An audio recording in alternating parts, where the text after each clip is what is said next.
today. Forward do they gather Sundays and pray.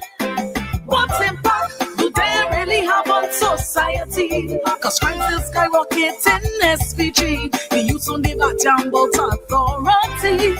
So you see, till you could stop preaching from the pulpits and walk the streets just like God and preach. You're singing to the same old choir and to the masses your summers don't reach. You're singing to the same old choir and to the masses your message don't reach.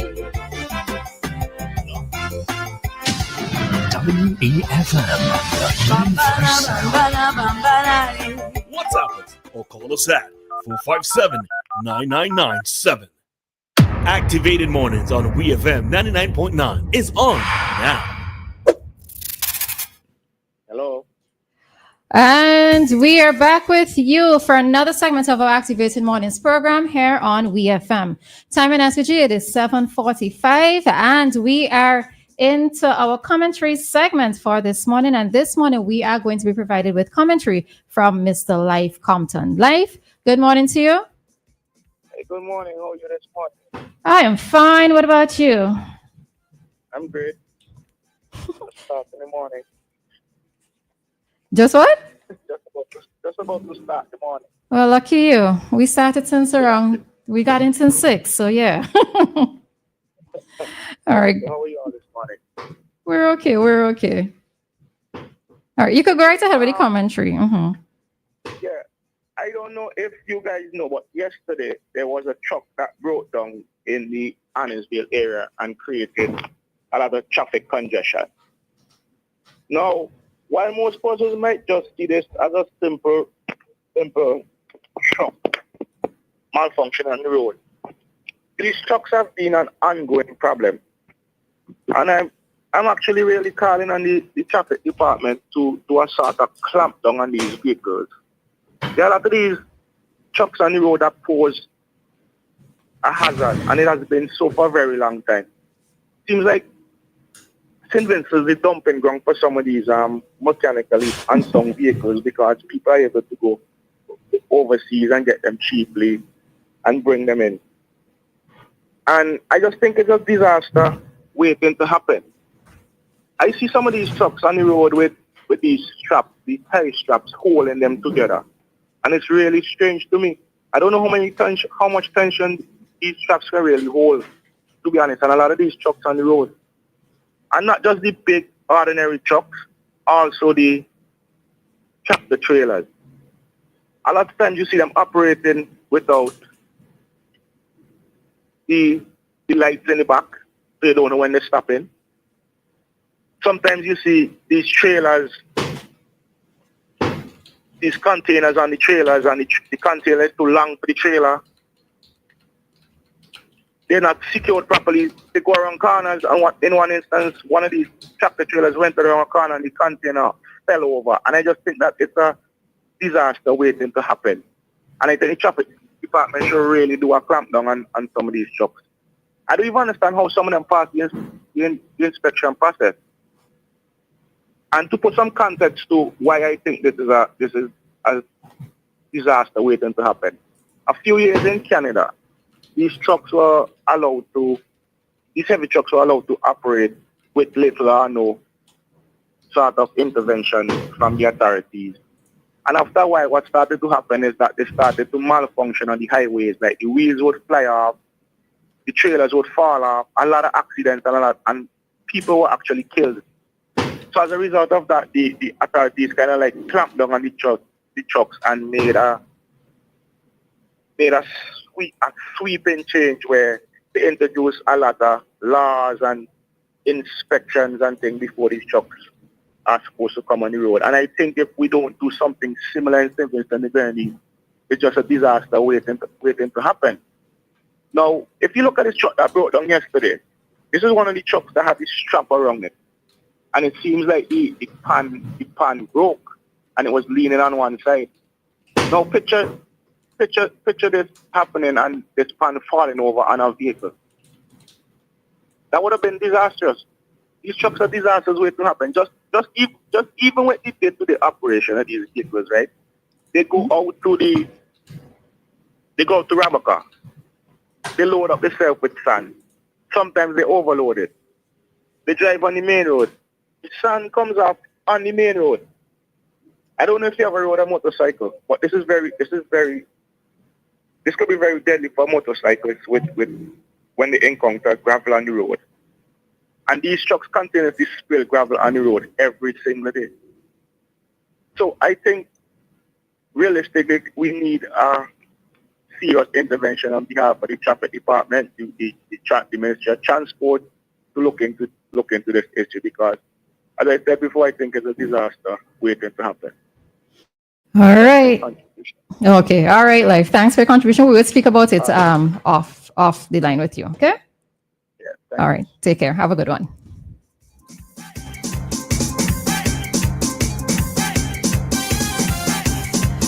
And that was this morning's commentary with Mr. Lyf Compton, and he's spoken several matters that says when recklessness of truckers be properly addressed. All right. So not just in terms of the vehicles themselves, questioning how is it some of them have been able to pass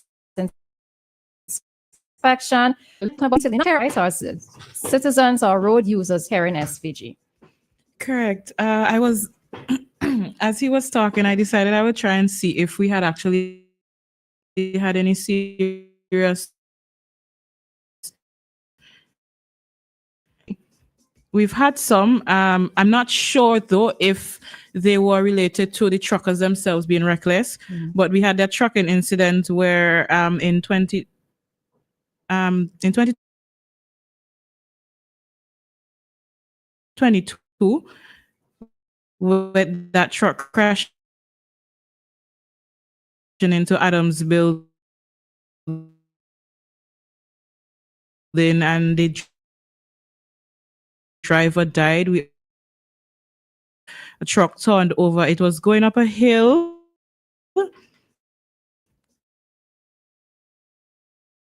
According to this, a tree turned another collision as well. And like you said, we have been talking about this forever and ever and ever. And at this point, I can only say it is up to the persons with the authority to take the matter serious. We have a lot of things that are in place, but they're not really enforced. Trucks, we're seeing trucks that have materials on them all the time. I think at one point the traffic department or the police or somebody like that said you can report these trucks if you see a truck. I think so. I can be corrected. You can report the truck if you notice it's the material is loose or it's not covered properly and things like that. And these are things that we see all the time. But if one trucker see another trucker doing it for years and nothing happening, who's stopping me from doing it too? Because if you're going to pull me up, you have to pull up all the other people them for it. And to me, it seems like that's why a lot of our problems continue, because everybody doing it. Nobody getting pull up. Yeah. All right, so this issue with trucking and even just road users in general, because so yesterday's incident involved a truck that had broken down on the road, and there are times when I think about what was the long-term plan for our country when the roads in particular were being designed, right? We will see that in some other countries that there's actual space for a shoulder, which is a part of the road where if something happens to a vehicle that they can be pushed to the side or they can go to the side and have the vehicle sorted without having to hold up traffic, right?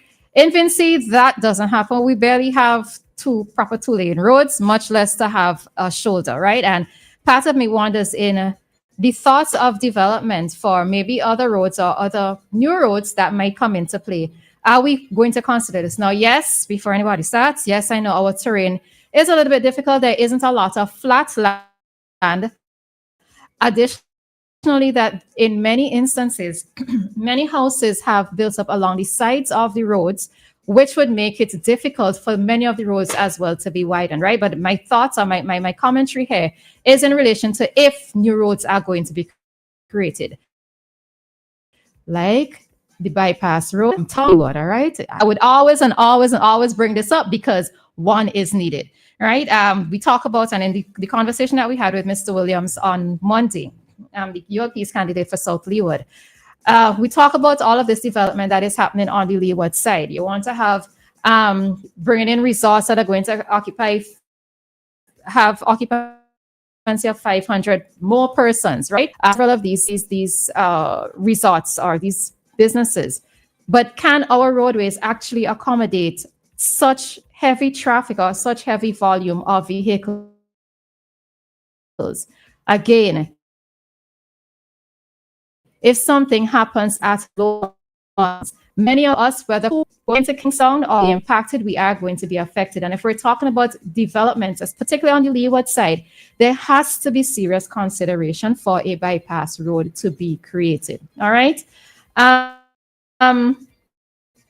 think one of the other things as well too is that sometimes persons may realize that something is up with their vehicle, and rather than saying, okay, well, you know, let me get this addressed, let me get this sorted, you take the chance on the road. And I know for many truckers, it can be a bit challenging for them in terms of this is their livelihood, etc. But do you really and truly want to run into a situation where you are responsible for holding up persons who are trying to make their way home, especially on an afternoon after work? All right. I don't think they care about. Yeah, and that's the thing. Some don't care. Yeah. But I don't know. But I have never had a situation. I pray it never happens where I break down in the road and I hold up traffic. Listen, shame going to take me over. Shame is going to take me over. I am going to be so embarrassed because everybody passing going to be watching, looking at me with bad eyes. So I don't know if the shame doesn't extend to other people, but I know for me, shame would take me over and I just want to swallow myself into the ground, right? So maybe there could be that little bit of consideration for other people when it comes to using the roads, right? Another thing as well too that we talk about often, and we always have to be bringing it up repeatedly because there seems to be no sort of, I want to use the word common sense on the part of other persons, right? How can you overload a truck with sand, knowing that, let's say you have to leave from wherever it is you collect the sand from and make your way down to the leeward side, which is mountainous, which has a lot of hills. Clearly, the sand is going to fall out in the road. The same for the cement mixing trucks as well. You can't be overloading trucks. You cannot be carrying material that, if you have to face an incline, is going to spill out on the road. Another thing as well too with some of these vehicles and trucks as well, because I noticed it last week, you know, that little bit of spillage of that goes along the roads. And when it rains, if you're not paying attention, or if you're not driving at a proper pace, you can find yourself in an accident on account of the actions of somebody else, right? So it's so many things. I am tired of talking about how some trailer drivers drive. They drive as if they're driving Swifts. I do not understand. This is like one of those topics where it's just exhausting to talk about because there doesn't really seem to be any sort of, I don't want to say action on the part of the police. There doesn't seem to be any consideration by the police, right? So that is also another factor. Do people even care? That is it. Do we even care? I see Kojo here says that the trucking thing has been a problem long time. Since he was a child, he said he remembers 2 big accidents and some persons got killed. Yeah, in those accidents as well. One of the things I noticed that we're getting some bigger trucks. Persons are now bringing in bigger trucks, and I wonder if in bringing in these bigger trucks to drive on these roads that we have, do they? I don't know what's the process in getting a truck. I don't know what you have to go through if they're gonna test to make sure that the road is suitable for these heavy vehicles to be driving on. I don't know, but maybe that's something we have to start checking if we're doing that already. Checking the structure of the road and the amount of vehicles that are now coming in, I think. And like you said, it all boils down to if we care. We can be so selfish at times. Being selfish is good when it comes to self-care and prioritizing yourself. But when your life intertwines with the lives of others, you have to be thinking about other people at times. And I don't think that we're sitting down and thinking, boy, this is a small country and there's only so much that we are going to be able to do. No, everybody just want their own. Everybody wants to have this and everybody wants to have that. So we have a tiny country. I don't know how long ago these roads were built and who they were catering for at the time when they built them. Donkey cats. We were supposed to have donkey cats. And now it's a different time than when those roads were built. We have a whole lot more people, a whole lot more heavy equipment running on the road. So what's happening? Yeah. But even as you say that, when you talk about the vehicles themselves that are coming in the trucks, what's going on with both of us this morning? All right. There are some vehicles that I see, even with pickups, that are so wide. And I'm like, where are they going with this vehicle? No, I know everybody has a preference. You might have a style preference. You might be, some men in particular, egos are attached to the size of their vehicles, right? But I also do have to question, like, when I see certain vehicles, like, where you're going with that? Why is this even an SVG? There are many roads that if they pass, only them alone could be passing. Make it worse if they're coming around a corner. That's, of course, you can't see around the corner, but you're not expecting a vehicle of that size to be passing. And then they're trying to figure out what it is they're going to do. And of course, as a smaller vehicle, you're the one going to be asked to go and reverse, right? But I mean, there are some vehicles where I really don't have to wonder and guess, where are they going with that? Why is it even here in SVG? But somebody going to say, if they could afford it and it's allowed in the country, then it's all well and good. But again, who cares, right? Who cares? Being a passenger song real nice. I don't gotta worry about all that. But as you were talking about the size of vehicle, I know when I was living in a particular village, it seems the person is from that village and they have this big vehicle. And I swear, every vehicle I was in, anytime they meet up on that vehicle, it's what? All they're doing is cussing. I don't know where you're going with this big vehicle in this small country. But I would do the same thing. I looked at a vehicle in Kingston the other day, and I ready to do the hand motions. When you're vexed as a driver, you do this certain hand motion. So I like, where he going with this here, But it was in Kingston. That was fine. But let him meet me on Chauncey Road. That road between Chauncey and Cliff Valley, the shortcut road that I normally drive. Let him meet me on that road, girl. I would stay right there and make he had a reverse because it's ridiculous, But they're going to say to each their own, right? All right. So with that, we are heading on out of this segment. And in about 9 minutes time or so, we should be conducting our interview with the Miss SVG girls for this year's competition.